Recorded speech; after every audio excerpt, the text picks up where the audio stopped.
পরিকল্পনা উপদেষ্টা ডক্টর ওয়াহিদুদ্দিন মাহমুদ জানিয়েছেন, রাতারাতি বড় হওয়া ঋণ নির্ভর কিছু প্রতিষ্ঠান অচল হয়ে পড়েছে। ব্যাংক ঋণ দেওয়ার ক্ষেত্রে চরম বৈষম্যের কারণে এমনটা হয়েছে বলে উল্লেখ করেন তিনি।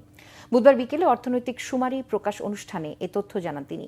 শুমারির প্রতিবেদনে বলা হয়, এক দশকে দেশের অর্থনীতিতে উৎপাদনশীল খাতের অবদান কমে 15% দাঁড়িয়েছে। দেশের অর্থনীতিতে নারীদের অংশগ্রহণও কমেছে। প্রতিবেদনে আরও বলা হয়, দেশে অর্থনৈতিক ইউনিট বেড়ে 1,18,00,000 টাকা ছাড়িয়েছে, যার 70%ই গ্রামের। এই অনুষ্ঠানে ডক্টর ওয়াহিদুদ্দিন মাহমুদ জানান, কিছু প্রতিষ্ঠান এখন একেবারেই মূলধন শূন্য হয়ে পড়েছে। গরিব শিক্ষকদের সঞ্চয়ের টাকা যোগ সাজসের মাধ্যমে দুর্বল ব্যাংকে রাখায় তারা বিপদে পড়েছেন বলে মন্তব্য করেন পরিকল্পনা উপদেষ্টা। এই অর্থনীতি পেলাম, এখানে হাজার হাজার হাজার কোটি টাকা ব্যাংক থেকে চলে গেছে।